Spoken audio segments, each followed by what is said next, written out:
io dico sempre fate attenzione, perché andare a mettere le mani nel router del cliente, abbiamo detto che c'è molti problemi dal punto di vista informatico, se vuoi a mettere le mani lì, sai quello che fai, perché guarda che questo poi registra quello che tu hai fatto, cioè, attenzione, perché è materia complicata, no? Ecco. Guarda, mi si apre un cassetto, no, mi si apre un cassetto, sai, di quelli che tiri fuori, ops, guarda cosa c'è qui dentro. E questa cosa del router mi fa ricordare una cosa accaduta anche nel breve periodo, no? Ma mi chiama un collega per il quale io faccio dei lavori. Mi chiama e fa: c'è un problema dalla tal signora, la tal cliente, e questa mattina è venuto quello dell'impianto audio, impianto audio connesso ovviamente al suo cloud, pim pum pam, perché oramai se non hai un cloud non sei nessuno. E sì, assolutamente. Tendiamo un velo pietoso, non ne voglio parlare. Ma no. Che cosa è successo? È successo che c'erano questi problemi, è andato questo signore che dovrebbe essere del mestiere e mi fa il mio collega al telefono, mi fa: e ha resettato il router. Scusa, gli ho detto, ma lui prima di resettare il router si è salvato la configurazione? E mi fa no, non aveva la password, attenzione. Quindi le regole del firewall, tutto... No, bon, gli ho detto, bon, quindi devo venire anch'io. Mi fa no, ha detto che torna a funzionare tutto come prima. Ma come fa? Ma... no, ecco, la risata che hai fatto tu l'ho fatta io al telefono e mi è anche dispiaciuto, perché ridere in faccia a una persona non è mai bello, ma come si fa a pensare senza sapere che cosa c'era scritto dentro che tutto torni a funzionare come prima? Tu le sai, prima non c'era scritto niente. Bravissimo, perché tu dai per scontato che dai tuoi clienti, nei tuoi impianti, sia tutto in cloud, sia tutto in DHCP e non ci siano regole scritte, ma non è così, io là avevo impianto d'allarme, impianto di videosorveglianza, intelligenza artificiale, ognuna di queste cose con le sue regole, con il suo port forwarding, scusa, e insomma c'erano delle cose. No, vabbè, però guarda che da questo punto di vista non è una materia tanto semplice, No, non dico, anzi. Il cloud, sai qual è il cloud migliore? Il tuo.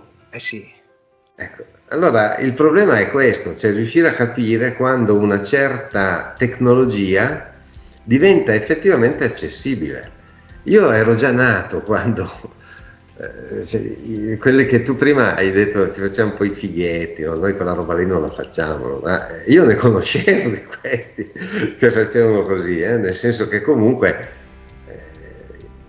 sono molti anni che lavoro in questo settore, no? E quindi è evidente che, come dire, investire in un proprio cloud non è più una cosa, cioè Amazon Web Services, tanto per citarne uno, insomma, ti offre degli strumenti, ma se uno vuole se lo fa, cioè, il problema non è quello, nel senso che la tecnologia qual è la migliore? Boh, sì, dipende caso per caso, bisogna analizzarlo attentamente questo discorso, no? Però indubbiamente torniamo lì a dire, ma scusa, tu vai a mettere, perché ecco, tu assisti spesso a dei corsi di vendita, no? Corsi di vendita dove ti dicono l'atteggiamento, parlare, come si fa, ma quello è perfettamente inutile, cioè quello è proprio, come si dice in piemontese, mustrei ai gata rampier, no? Insegnare ai gatti ad arrampicarsi, no? Ok. Cioè, è ovvio che una persona che fa l'imprenditore queste cose le sa fare, sa come comunicare, ha i suoi modi, ma insomma, se non lo fa chiude. Ecco. Quindi in buona sostanza il problema dal punto di vista dell'uso del cloud è capire un attimo in mano a chi stai mettendo i dati dei tuoi clienti. Esatto. Se tu li metti in mano a uno che serve anche quello che non è a Rovigo, sei vicino a Vicenza, quello di Vicenza, ecco, o dall'altra parte Verona, ecco. Lui serve anche l'altro. Tu a un certo punto con quel fornitore lì non hai più relazioni perché lui ha fatto degli errori, ti incazzi una volta, dici no basta, e vai a vedere che il tuo cliente ha firmato un foglio dove il produttore gli può indicare qual è l'azienda autorizzata che ha tutti i crismi per poter fare la manutenzione del tuo impianto che hai appena comprato, eccetera. Sì. Può farlo e lo fa. Tu sei messo male, no, nel senso che bisogna valutare sempre gli aspetti anche commerciali, non soltanto quelli tecnici.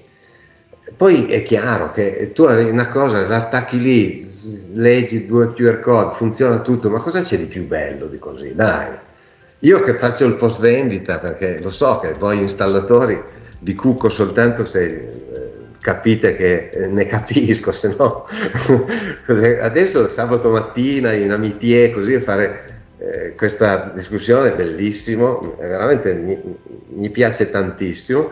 Però se invece siamo a venerdì sera alle 6 e sto coso non funziona, mi chiami, lì bisogna sì. Non mica balle, cioè, la tecnologia deve essere affidabile, funzionare bene.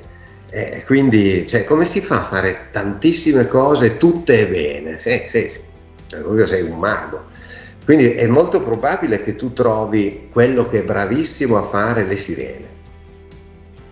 Non lo cercare, perché le sirene come le fa lui non le sa fare nessuno. E un altro che invece fa delle centrali che sono fatte bene, funzionano bene. E i segnali, gli standard di fatto, vabbè, l'NC è uno standard di fatto. Esiste, gli metti le resistenze, lo proteggi, è a norma. No, già quindi, che parli di resistenza metti in crisi qualcuno, quindi NC vabbè, basta. Ma certo che Davide, ma stai peggiorando, sei sempre più cattivo. No, non è vero, dai. Va bene, qualcuno sì, ma allora, secondo te le aziende veramente in grado di fare sistemi d'allarme di un certo livello in Italia, numero, quante sono? No, non saprei. No, parecchie. Più di 1000 o meno di 1000? Più di 1000. Più di 2000 o meno di 2000? Più di 2000. Secondo me siamo l'intorno. Allora, poi dopo dipende, no? Abbiamo tutte le certificazioni, cioè, è una mia personalissima, come diceva quel commentatore, nel mio personalissimo cartellino, no? Uh-huh. Quindi io faccio, non mi riferisco alla Camera di Commercio, chi ha la lettera B, chi ha, perché lì le numeriche probabilmente salgono molto, ma quelle che secondo me sono il bacino di coloro che fanno veramente impianti di un certo livello, cioè tu li vedi, insomma, dove tirano su 100 telecamere, IP, tutte, stanno a fare il routing di tutte queste strutture, insieme gli fanno il sistema d'allarme, il controllo accessi, il regolamento antincendio, 1500-2000, dai, non possiamo esagerare, più di tanto no. Insomma, sì. La torta è quella lì. Tu hai dei dati forse più centrati dei miei, la mia è una mera sensazione. Allora, si prendono i dati numerici, quelli pubblici, no? Camera di Commercio, aziende iscritte alla Camera di Commercio alla voce, eccetera, eccetera. E poi si analizzano secondo anche, perché allora io faccio un prodotto che è un po', diciamo, come dire, che richiede uno sforzo, ha una curva di apprendimento abbastanza ripida, ma non tanto per le UI, perché mi sono impegnato per renderle semplici, ma proprio perché concettualmente una certa prestazione, se tu non sai che esiste, come fai a proporla? Non ti aveva mai detto nessuno sta roba, no? Ah, dice, ma allora se io faccio così, sì, vedi, succede questo, no? Quindi ovviamente va fatta la tara rispetto a questo mio personale limite, però credo che siano quelle. Quindi voglio dire, secondo me da lì vengono fuori delle eccellenze e io sono convinto che continueranno a crescere. Cioè, gli installatori indipendenti, quanti anni fa sono nati? 35, 40, più o meno, no? Prima chi faceva le installazioni? Grosse ditte. Poi dopo hanno cominciato ad arrivare, diciamo così, gli indipendenti che sono cresciuti moltissimo, hanno fatto anche un bel po' di quattrini, comunque, no? Bellissime aziende, voglio dire, che adesso magari sono in una fase di trasformazione, ecco, no? Chi ha più un orientamento tecnico, chi ce l'ha più commerciale. Spesso sono formate da più soci che rappresentano le diverse anime della società. C'è il socio più tecnico, quello più commerciale, magari c'è l'amministrativo, soprattutto se si lavora molto con il pubblico, con gli enti pubblici, ecco. Quindi diciamo, questa situazione secondo me non cambierà. È evidente che l'innalzamento complessivo esiste, quindi non basta più, ma anche i ladri si danno da fare se Dio vuole, no? Ecco, quindi c'è da sperare che, sai, io qua posso far nomi perché sono tutte cose pubbliche, ne ha parlato Report, cioè 2 nomi enormi nella produzione di videosorveglianza sono bannati, cioè non possono essere utilizzati negli Stati Uniti. Sì. Ma di cosa stiamo parlando? Cioè, miliardi di euro, cioè billions, no? Sì. E poi lì non puoi, ma sono le solite lotte commerciali. Vabbè, ci sarà anche questo, ci saranno anche le lotte commerciali, il protezionismo, però sta di fatto che esiste un problema, no? Quindi se noi vogliamo parlarne ne parliamo, altrimenti se di cose, ecco, sì, va bene, è tutto difficile, il cliente non capisce, cominciamo a dirglielo. Sì. E così magari alla fine qualcuno che lo capisce lo troviamo. Ecco. Sì.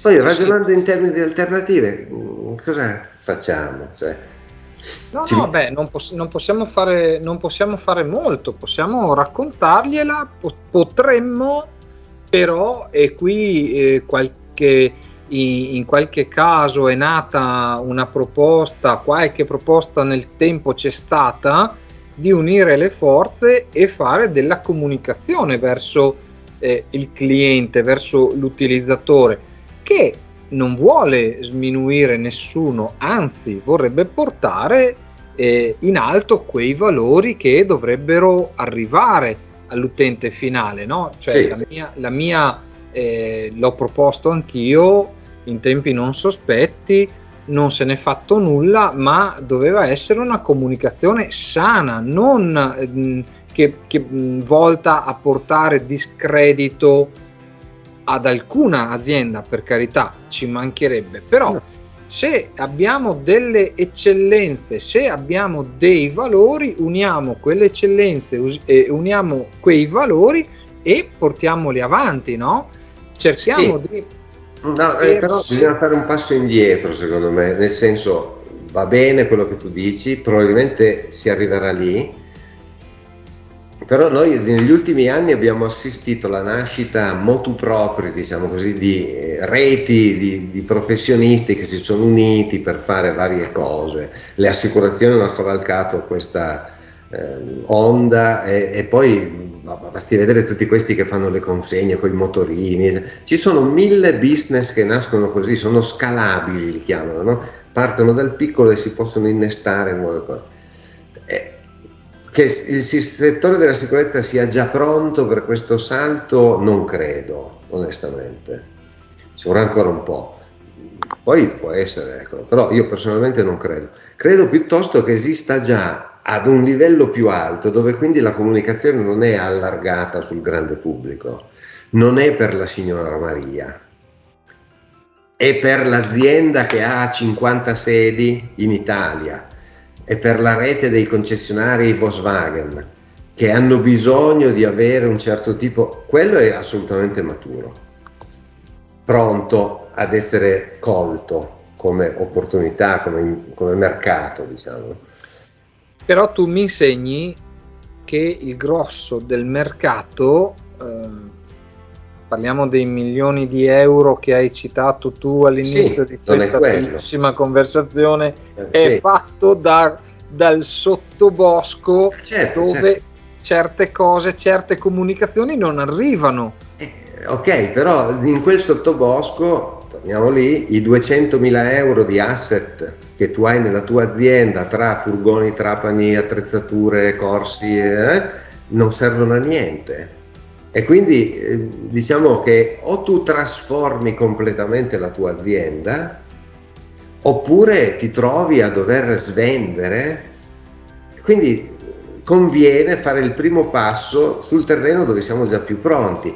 Se tu dovessi dire, va bene, facciamo una sequenza onirica, no? Di questi 1.500 ne riusciamo a prendere il 10%, 150 convinti, con soldi e convinti, no?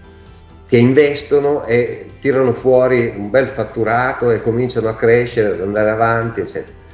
Comunque devi trasformare la tua azienda, comunque deve diventare un posto dove tutte le mattine tu fai selezione di venditori, certo, dove la tua organizzazione fa gli incentive, li manda in giro per l'Europa perché sono stati i venditori del mese.